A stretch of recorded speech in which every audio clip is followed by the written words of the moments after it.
Edition of Inside Great Lakes Sailing. My name is Greg Norman. We're lucky enough to have with us today the publisher of Great Lakes Scuttlebutt, Erik Kyle.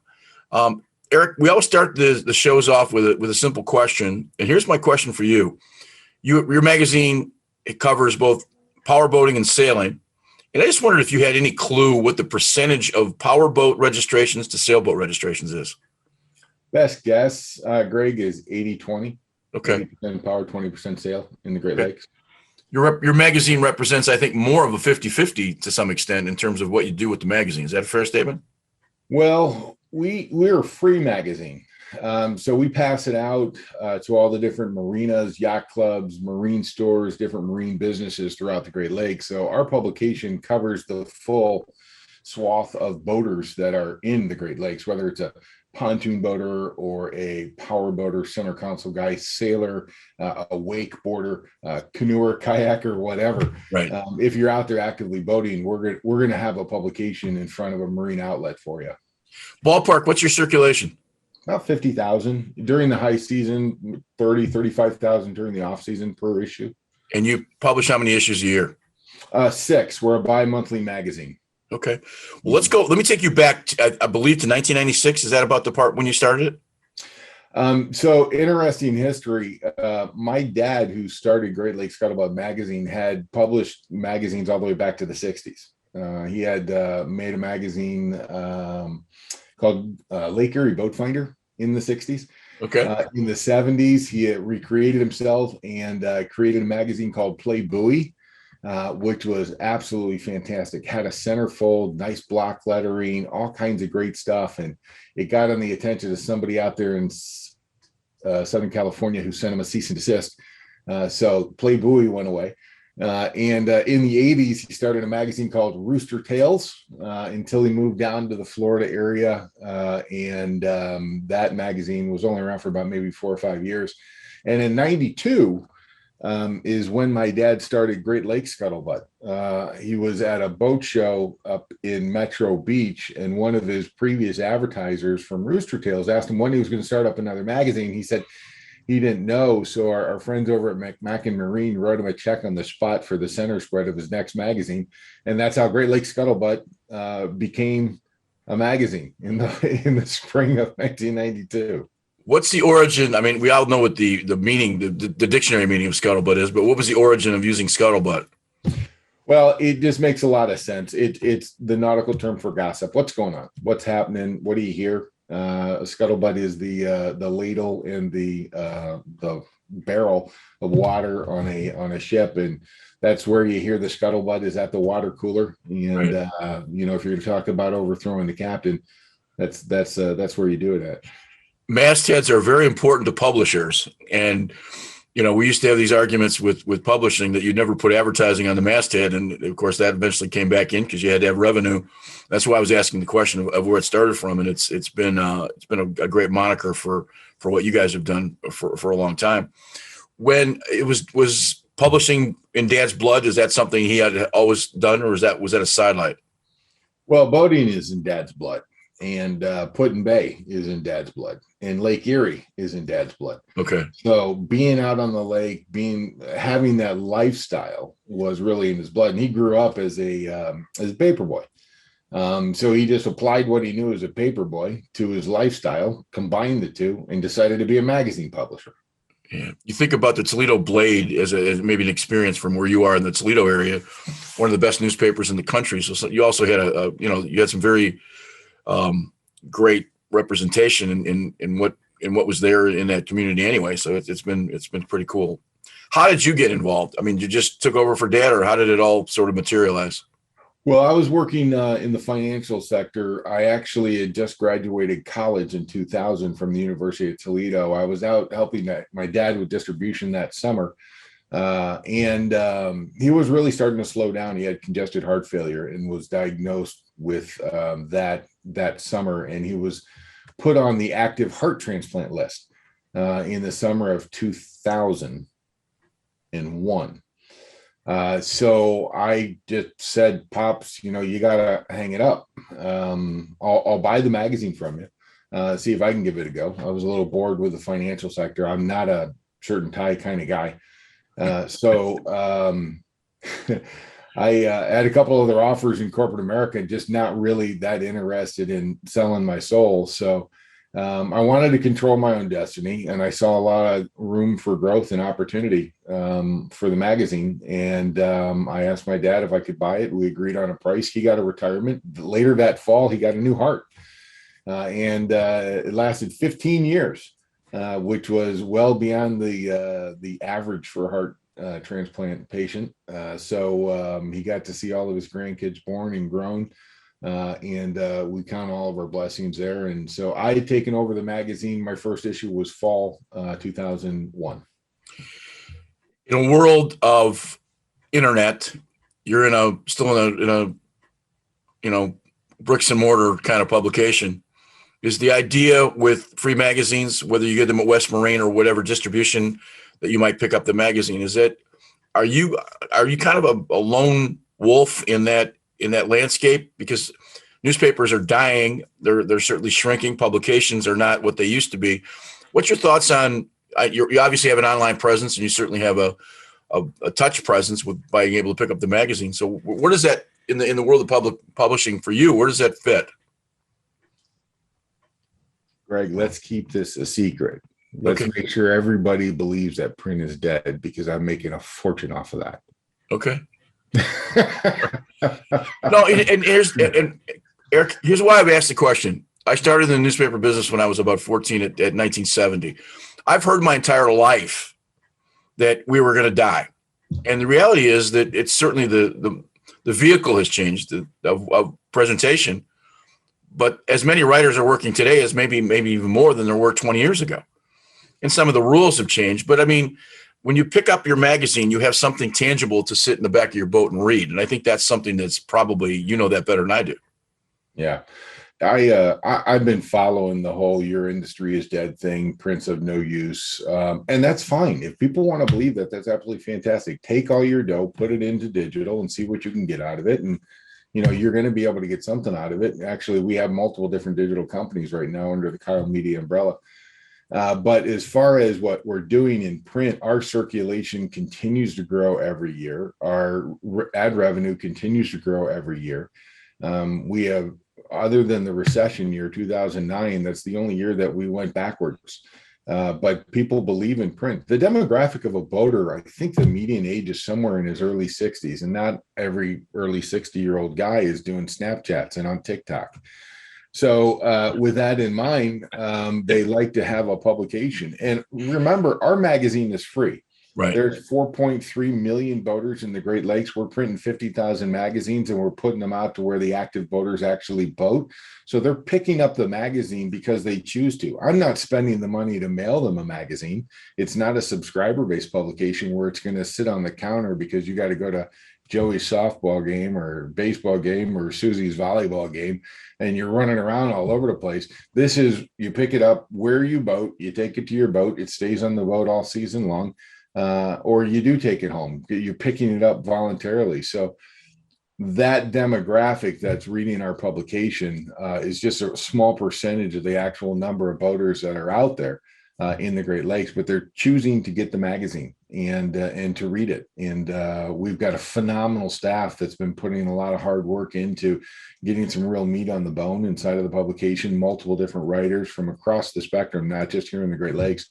But all around the country and even all around the world with some great content. Your penetration rate has to be probably triple with the 50,000. And that's just because if you get one magazine, it's going to be seen by at least two more people somewhere on the boat, whether it's an aunt or an uncle or a teenager, whoever it might, pick it up.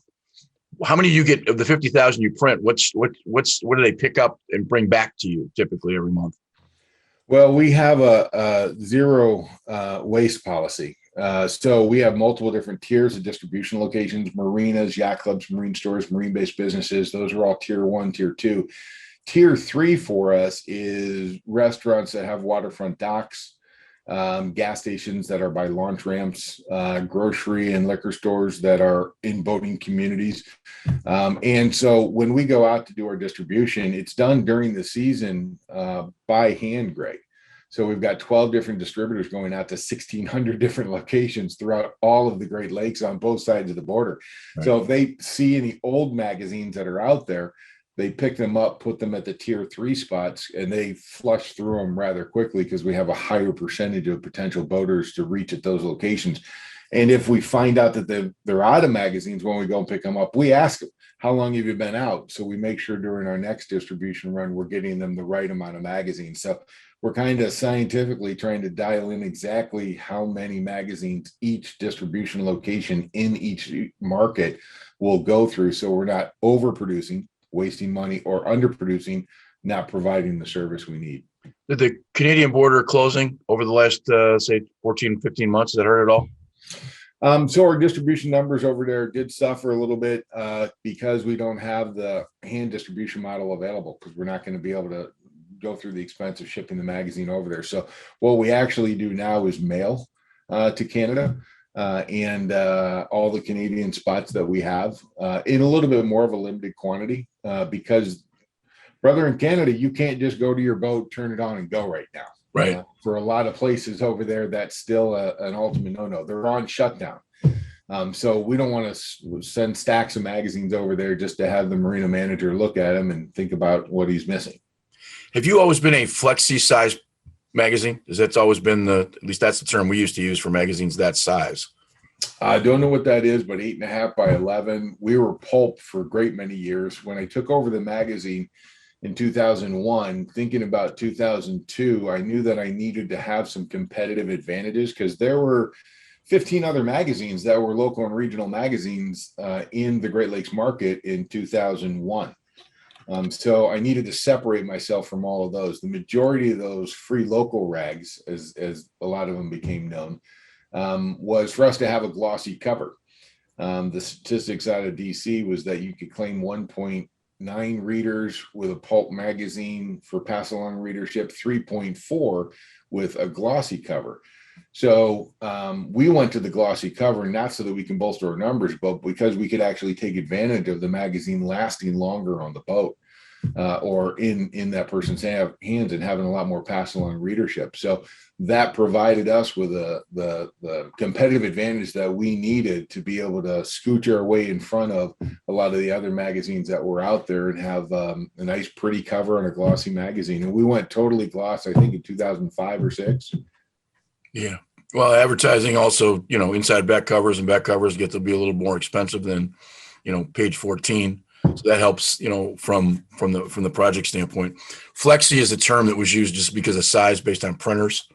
Mm-hmm. And so you have, broadsheet for newspapers, you had tabloids. It was a printer's term that we used to use I actually ran a pre-production department for the New York Times that was for penny savers in California, same size that you have. Mm-hmm. So we would run 4 million a week and, 400 zones. And I don't want to get the inside baseball because nobody cares, but let me take you back a little bit. Give me the last 10 years.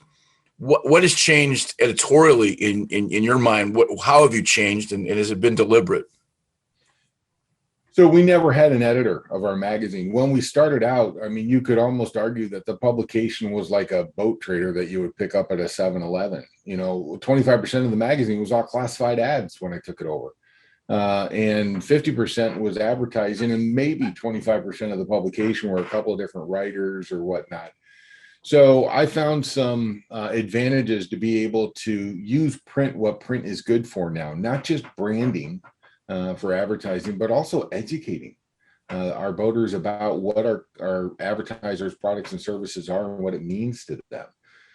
So very often we will ask our advertisers to contribute editorial. Some people call it advertorial. Some people in the subscription business are all, ooh, you shouldn't do that. That's unfair use of space and all that kind of stuff. But I disagree completely. I think if there's a new product that's out there, that giving editorial space to explain what the product is, the advantages of the product, and why a voter would want to use it to enhance their voting lifestyle is a great place to provide real estate for these advertisers to tell their story. So a lot of times we'll provide that editorial space in the magazine, and we'll have 20-25% of the space of the publication filled with our advertisers' verbiage about their products and services.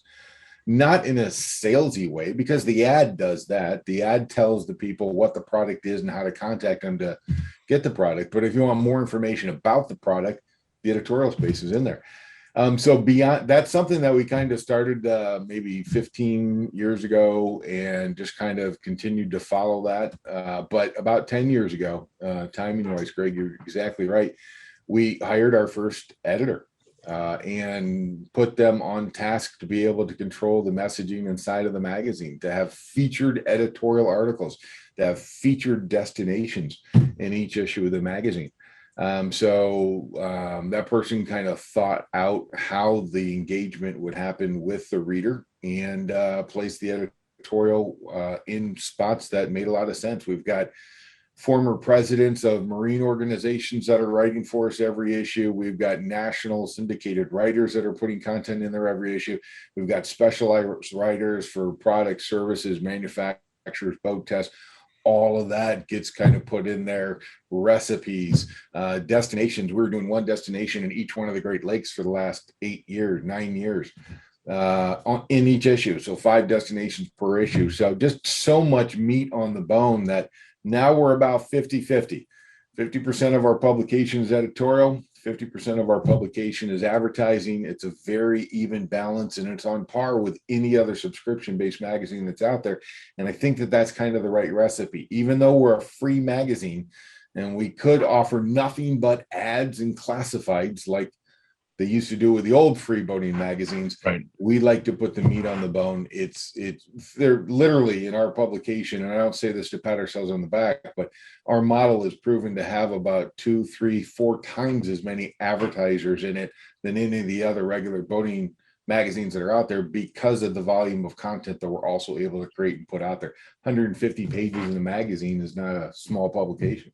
When you make a direct entry into editorial being a more important content of the magazine, does that open up other kinds of advertising, and more importantly, maybe a higher scale advertiser who may have not thought of your magazine as being sort of the right vehicle for them? Did that do any of that kind of? Well, sure. Across the board. I mean, we have luxury yacht manufacturers that are advertising in our magazine in the Great Lakes market, where they might sell a couple of vessels a year, as compared to the Florida market, the Gulf Coast market, the West Coast, the Northeast market, the Chesapeake, the Caribbean, the Mediterranean, where you find a lot of those luxury yacht publications out there. But yet they're advertising the Great Lakes Scuttlebutt because they can tell their story, because they can talk about their products in such a way outside of just simply running an ad. A lot of those larger luxury yacht magazines will be like, okay, well, you'll have one shot a year to have a feature, but you're going to have to sign up for a 5-year commitment to advertise our publication. That's not what we try to do at Great Lakes Scuttlebutt. Would your model work if it was a subscription and or a dollar or paid, or is that something you've ever considered? I have no idea. We're not going to reinvent what we know works. So there have been multiple people that have said, I want to take this over and start having people pay for it. But that turns me off more than anything else, because this is a staple. When we just recently did our launch issue distribution, and you wouldn't believe when we go out to some of these marine locations, whether it's a yacht club or a marine store or a marine business, when we walk in there, how excited some of the boaters get. I mean, they're taking the magazines out of our hands before we can even put them up on the shelves. And that's, again, not to brag or anything, but that's really exciting for me as a publisher to know that our product is wanted and needed in the community. I came across this idea of interviewing you as part of this program.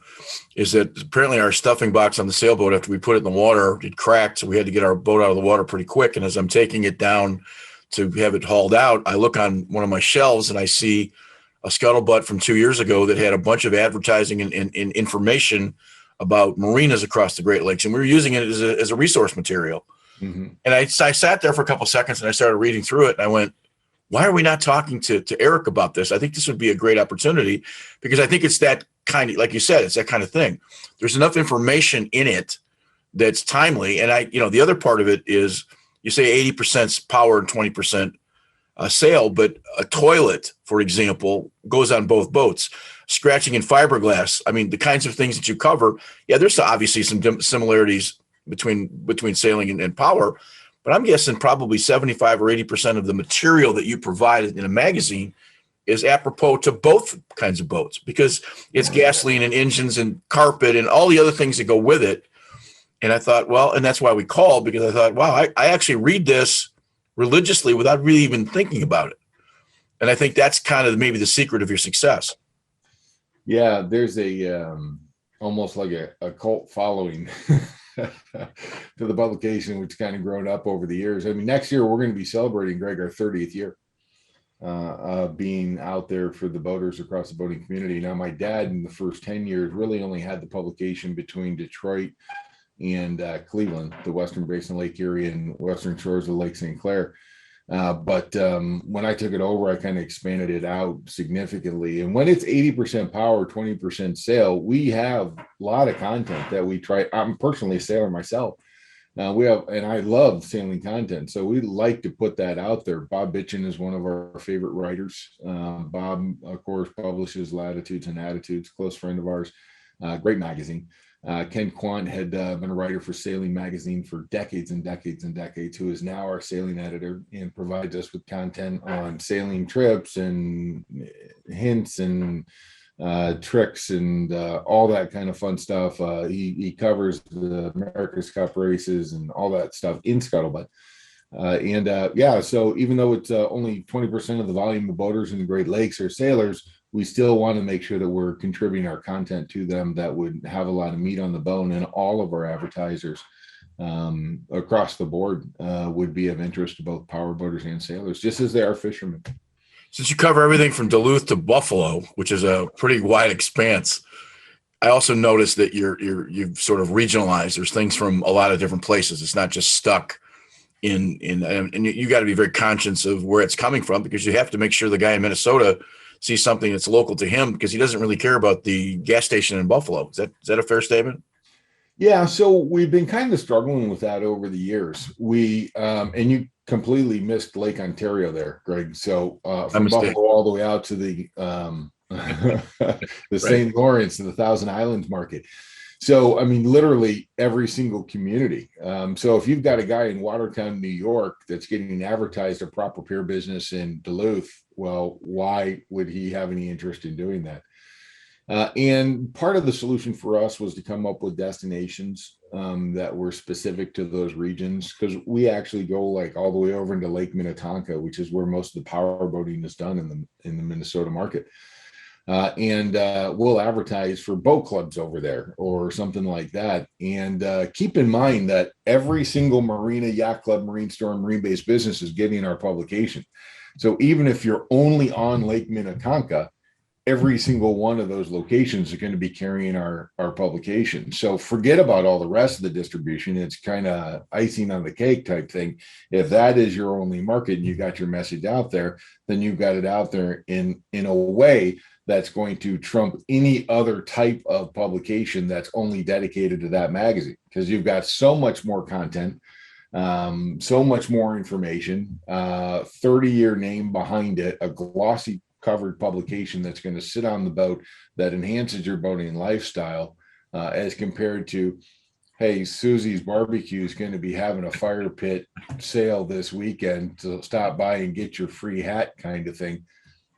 That, or what we can do for you for your local market. You're typically how many pages? Somewhere between 70 and 80, roughly? No, about 128 to 164. Okay. Yeah. The one, okay, that's a lot of pages.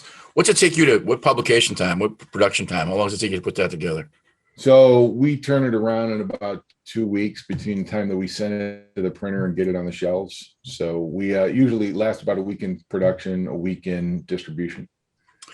What is, what are you going through now as a publisher? What is it that you're coming out of a pandemic?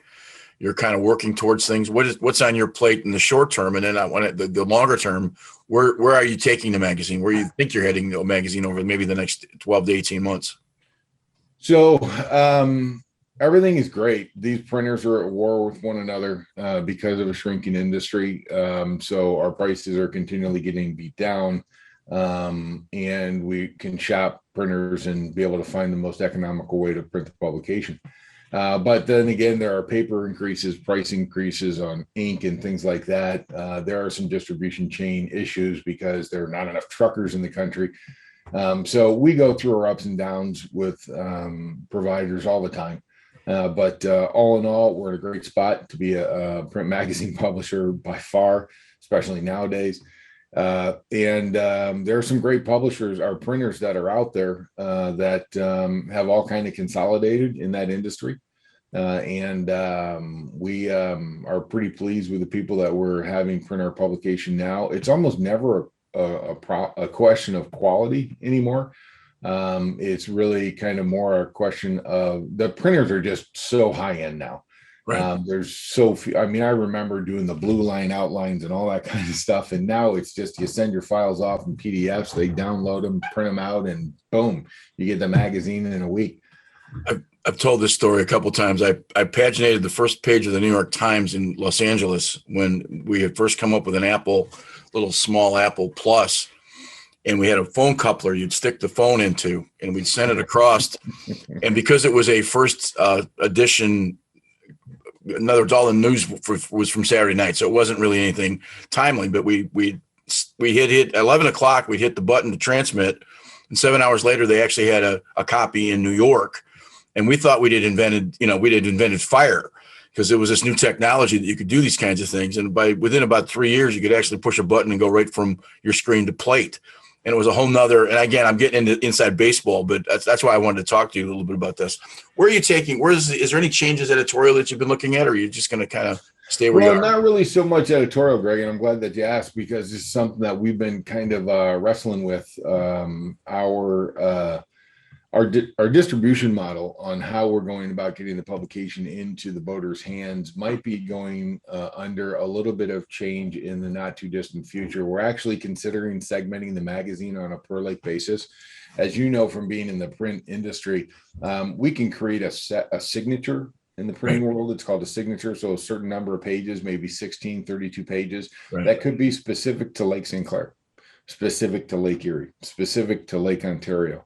And the rest of the magazine would be the regional and national advertisers along with that kind of content. But if we segment it down and maybe license the Scuttlebutt name to an individual publisher, say on Lake St. Clair, that they can have a signature of 16 to 32 pages for the local news, for the local advertisers, for the local content that the voters would want to chew on. And then the cover would say Great Lakes Scuttlebutt, Lake St. Clair, Great Lakes Scuttlebutt, Lake Erie. And so we're kind of playing with that idea coming up here in the not too distant future because we do want to offer more localized content rather than the same publication in Duluth that's over in Watertown, New York, that's in Toronto, that's in Chicago, that's in Detroit, that's in Cleveland, that's Traverse City, North Channel, Killarney, all over the place. Let's have localized titles. So that's a place that we're going to. Hot off the presses. Don't know if it's going to happen yet or not, but that's the direction that we want to try to work in the next couple of years. Publication franchises. That's an interesting concept. That's a bad word. We're not going to say franchise because we're not going to offer franchise, but we do like the idea of licensing our name to a publisher for a region. Franchise is something totally different. We're happy to license the name to somebody and have a section of the magazine that they can plug their content into, and we'll print it and get it to them, and they can take it out there and cover the boat shows, the distribution, advertising, all that fun stuff. For semantic reasons, we'll call it licensing. I get that. Thank you. That makes perfect sense. One of the things that's become clear in doing this show, and I'll give you a very specific example, is that I keep talking to people at my own club and other boaters and people that I interview, and they think they have this handle on all this information. So I talked with the IOYA about visitation to other yacht clubs within the Interlakes organization. And it turns out that literally clubs are not hosting people more than about 2.5% a year. Yet if you listen to people talk, the boats, the transient vessels going between yacht clubs is just tremendous. Well, it turns out that might be the only 8 guys going from club to club because they're not utilizing that as an offer. So if I'm at Crescent and I want to come down to North Cape, we just don't utilize that as much. And so when you tell them the numbers, they're confounded because you're showing them fact when they think they know what the numbers are. So the education thing of the process of your magazine, I think, is part of that discussion, because I've actually learned some things about the lakes and variety of even especially destinations from your magazine. And I think that's something that I think is why it has such a long shelf life. But there still is that educational component that isn't as accurate sometimes as it is, because I don't think it's not like they're sitting down and reading, War and Peace. It's a glancing magazine, and I think that's something that we can educate a lot more than just based on the numbers. I don't know if you find that to be true or not.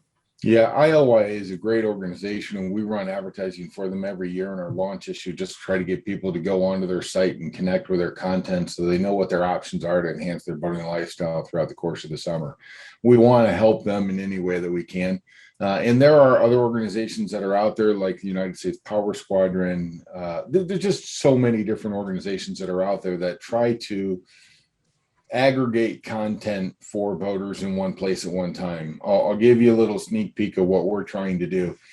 Here at Great Lakes Scuttlebutt, where our print magazine's been around for 30 years, we want to buy about the next 5 to 10 years of existence in business, not just in print, but providing the boating community with what they need. And we think that our best bet to move forward to provide boaters what they need to connect with each other in boating businesses is to create a social network for boaters. And we're actually doing that. If you go at scuttlebutt.com, you'll see that you can download apps on Android or iOS right now. We're in beta phase, so bear with us. But this is a place that not only are you going to be able to communicate effectively with the other boaters at your marina, on your lake, in your region, all across the world, if you like, but you'll also be able to connect with content from organizations like IOYA. As a matter of fact, we created this app to be not just a social network, but we're also bringing in feeds from multiple other popular boating related apps that are out there so that you can have that content available right there on your social network. So if you wanted to find out where to dock, if you wanted to find out what's the weather like, predictively, I'm going to be going out to Put-in Bay. Am I going to run across any, rain? So check out the Doppler, check out the wind speed, check out the wave height. You can use the Navionics or the chart plotting software that's in your social app to be able to plot your course. You can find out what the restaurants are. You can book your reservation for a restaurant. You can book your dock. You can find out what the shopping is. You can find out where your friends are catching the biggest fish. You can share your location with friends. All of that content will be available for you on your social network that you use to communicate with other boaters and other groups, whether it's your local marina that tells you, hey, your service for this is due, or you want to find out what's happening on the calendar of events for another marina that's located near you. Keep all your information about your boat in there for service purposes, to even help sell it later on to just a group of tens of thousands, if not hundreds of thousands of other boaters. So scuttlebutt.com is kind of where we're going in the future to be able to help deliver content to boaters, to help them enhance their lifestyle and create a boating community. Outside of just having our print magazine, we want to be able to deliver the next generation. It's a great business decision, because more eyeballs also means a better advertising rate. Is that fair? Yeah. So, all social networks are data companies. So we're going to figure out how to deliver the right message to the right boater. We're not going to provide fishing information to our sailors. We're Right. not going to provide kayak information to our center console owners. We're not going to provide sailing information to our work boaters or large cruising vessels. So if we know what kind of boat that you want or that you have, we might know some of the different products that you might want for your boat. So we'll try to direct content to you based on the data that you provide us. So it's just it's just like any other social network that's out there. They're trying to logically follow what you need to do some predictive marketing.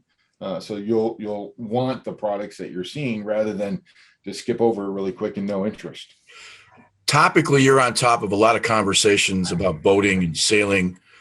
Is the cost of boats going up? Not dramatically, but certainly going up. Do you see that as any kind of hindrance to the boating market over the next decade? Or are there enough, like you said, the average customer for Scuttlebutt is guys like me, 65 years old and sort of having a little bit more money. We worry about junior sailing and sailing coming along because the entry point for a new boat is fairly expensive, and kids aren't spending the money on boats and those kinds of things. Or is it just a cyclical thing, and it's just basically 10 years from now, the 65-year-old who's now 55 will just be replacing me? Yeah, well, we're really challenged in the boating industry because kids don't buy boats. The price point to get into boating is such that you're probably going to be on the other side of maybe 30, 35. And you're probably going to be getting into an entry level boat. You might end up buying a cottage first and having some type of fishing or sunfish or pontoon boat out there behind your cottage, or you may end up going full board based on the success that you have and go into getting the center console or some type of open bow boat and start enjoying that lifestyle. But you're even 35, 40, there's generations that are below you that are actively trying to figure out how to start their careers, get married, have kids, and all that kind of stuff. And so you typically see some boaters come into the market there. And then when you buy a boat, you need another boat. So yeah, the boat that you have is not always the boat that you want, or it's not the boat that you want for very long, because there's always another boat that's better. And we all get afflicted with that addiction when we get into it. But yeah, so moving forward right now, and I'll be honest with you, my experience has been the boating industry has been on fire since COVID last year about this time. And the production lines are not able to keep up with the demand, which you can only imagine right now is going to keep the prices of boats increasing steadily.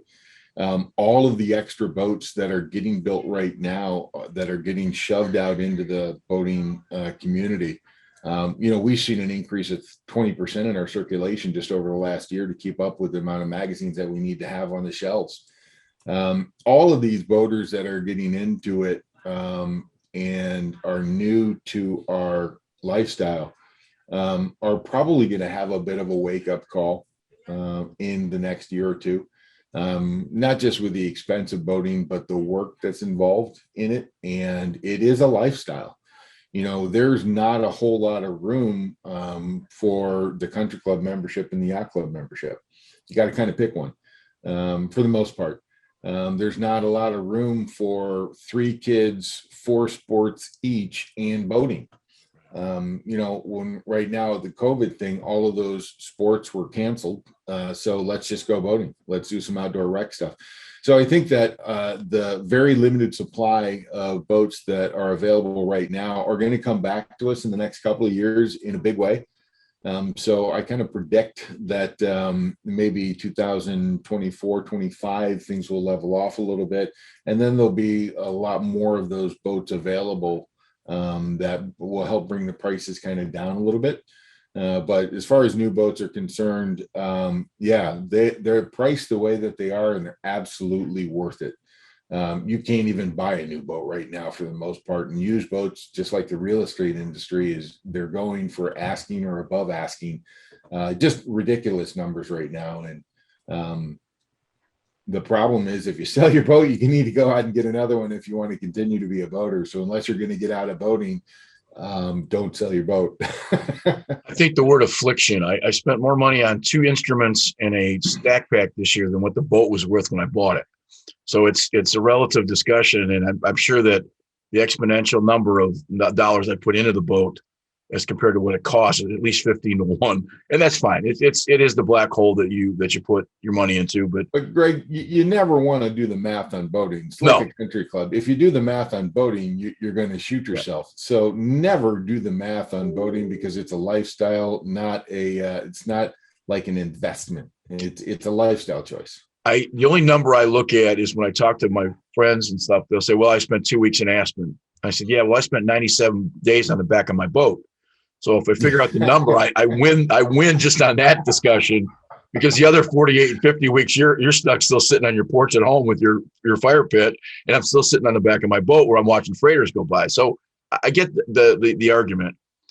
Question, and to kind of wrap up a little bit, what's the best part of your job, and what are the challenges as a publisher of a magazine that covers a lot of ground? So I think the best part of my job is in line with what my dad enjoyed the most about being a magazine publisher is the lifestyle. I spend a lot of time boating, and I've been able to introduce my 3 daughters to this lifestyle, and they all are sailing. As a matter of fact, my middle daughter is going on a sea treks down to the BVI in about 3 weeks, where she's going to be down there for 3 weeks with other kids from around the globe, all on sailing catamarans, about 100 in total on 5, 6 different boats, learning marine ecology, learning how to sail, scuba dive. She'll be an advanced scuba diver by the time she gets back from Maui.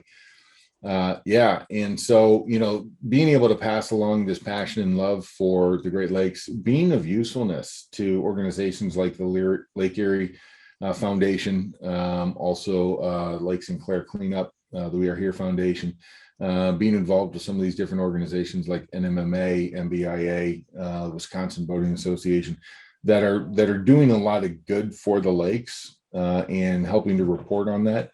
And brother, to be able to be in an industry that you're passionate about, I go to like 30 some odd plus boat shows a year. I love it. I'm out there talking to people about their new boats, about their new products, about the services, catching up with some of the friendliest people in the business. I am just so blessed to have this position, this job, and to be able to share this passion with my family has been one of the most awesome experiences that I could imagine that I would ever be blessed with in my life. So, yeah, it's fantastic. The downfalls is you're running a business. You got to make that payroll. You got to print that magazine. You got to get it out. You got deadlines. You got to try to make it all work in a certain time frame. And I've just found the success of that is surround myself with people that are much smarter and better at things than me, organizationally, intelligently wise, knowledgeable, and they get the job done. I'm just kind of the guy that goes out and shakes some hands and makes some deals with people in order to make sure that we go from one issue to another. But the Herculean effort that's involved in putting together this publication is all squarely on my staff and the people that work in our offices, and they do a phenomenal job. So it's managing that's the thing that kind of helps keep me awake at night at times. Every business has deadlines, but I think the publication business deadlines mean a little bit more than maybe if you're in the banking industry or other kinds of industries and careers. And after 35 years, I can tell you, I just had enough of deadlines. It's just you fight that. So that's always the downside of the product. I'm just curious, what kind of boat do you have? Well, we just sold our sailboat. It was a 411 Beneteau. And we had worked towards that for many years. But as I mentioned before, we have 3 daughters now, and they travel in packs. They're all teenagers. So when we go anywhere, it's, we don't have 3 kids, we have 9 or 10 or more. So we've gone the last couple of years of putting 8 to 10 kids on the sailboat along with my wife and I, and it does have 3 cabins. And it has a dinette that'll go down to make another bed, but it's just cramped. And so we opted to have some land space this last year, and we absolutely love it. It's out in Getaba. We got a little center console, a little Everglades that we can take the kids around tubing on and throw them off the tube, and it's fantastic to watch that. Put 120 hours on this little power boat last year. But I'm actually going up to Lake St. Clair in about 2 hours to look at another sailboat, just something to tool around in, and should all go well Saturday, I'll be bringing it back down to Getaba. So hopefully I'll have another sailboat soon, but it's not a done deal yet. I'm going to go see how it works out today. What kind of boat? The 36 or 37 Islander. Okay. Great boat. Yeah, it's up at J Beach. Beautiful boat. I'm really looking forward to seeing it. It's an older boat. It draws a lot, 6 foot, which on Lake Erie is a little mind numbing. But those boats, from what I hear, are beasts. It's got multiple sets of sails. So I've not really had the time, Greg, to get into racing, and I've always wanted to do that. And again, the kids are going to be demanding a lot of time to go out jet skiing and water skiing and all that kind of stuff. But if I can carve out a little bit of time to maybe have a boat that's known as a bit of a racer with a keel like that draws enough to be able to point real well, I'm super excited about the opportunity. We'll see if it comes to fruition, but yeah, I may be actually ended up racing soon. Last question. Tell me something that we don't know about Scuttlebutt, the magazine, as it relates to just something you might know inside that would give us a hint at what the magazine's about. Is there something that you can share with us? I want to be able to come up with something witty and exciting, but the fact is that the publication itself, the broad spectrum of voters that we appeal to and the huge territory that we cover, it's really unique. There's not any other publication that's out there that covers the geography that we cover and the demographic that we cover. And although you see it all throughout all the different boating communities, most people see it as kind of the local rag, when in fact it's covering the entire Great Lakes. We go to East Coast shows like Newport, Annapolis, the sailboat show every year. We go down to Fort Lauderdale show, the Miami show. So we go where our boaters are, so that you're never out of touch with Scuttlebutt. Our online platforms actually have double the amount of readers than we do in print through our newsletter, our website, our digital version of the magazine, our social media push. So we always want to try to be wherever our boaters are, so they have instant contact with the content that we can produce for them. So if there's anything that I would kind of say is we are everywhere, and it's by design. I think the biggest compliment I can give you as a reader is that I don't think much about it, but I always seem to have a copy of the latest edition. And I think that's something that is, if you think about it intrinsically, that's pretty much what, as a publisher, you want. You want that to be part of that, that the rate and the penetration and all the rest of it, because it's something that I will legitimately pick up a new copy, go back to the cockpit of the boat and sit down and read for half an hour and see what's new and see what's different. And I think that's something cool. And the other part of it is you still have, if you go to your website, you're still able to provide the magazine. There might be a great story in Duluth. There may be another story, like you said, in Buffalo, and you still accept outside entries for publication. And I think that's something that's not typical in a magazine of the size you have. Mm-hmm. Well, absolutely. And part of the success I think that we find is that we are more open to anything boating. Anything that, if you want to send me an article about wakeboarding, I'd love to run it. Anything that can appeal to the boaters that are out there. And I'll be frank with you. You've probably been reading this magazine for some time. I don't know if you've ever contacted any of our advertisers about buying some of their product or using some of their services, but the opportunity is there and available for you. And then on scale, 50,000 other publications that are out there that are getting read by people similar to what you're reading it. Right. They have the opportunity to respond to those advertisers if they have need for their products or services at that time. So that's really kind of the roll of the dice that the advertiser puts out there, making sure that our content is in front of people that would want to buy their product when they're ready. Well, I think what happens for somebody like me is that I'll have a problem with something, and I will pick up your magazine to see if there's something in the magazine of a company that maybe be able to fix that, whatever that is. Might be flooring. It may be, typically you're not looking for engine repair in a Scuttlebutt, but just general kinds of boating. If I'm missing a handle of some sort that I want to, you have literally A to Z in the kinds of customers that, providers that you have. So the first place I look is in the magazine to find out, and I'll usually find one or two. So go to the websites, and we do a lot of purchasing that way because it cuts down on having to go through, if it's in a magazine like yours, typically it's going to be a pretty good company. That's just been my experience.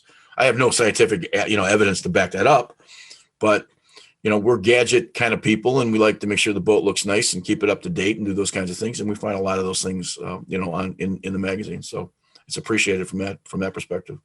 Well, and again, Greg, it's a super honor and privilege to be in a position to deliver a publication of this quality to our readership base. And I can't understate how much we appreciate readers like yourselves and the advertisers that help. The advertisers are the driving force behind this, because it's not a subscriber-based magazine. The advertisers are the one that are paying for this to get to you, and we're just simply the conduit to put it together and deliver it to you.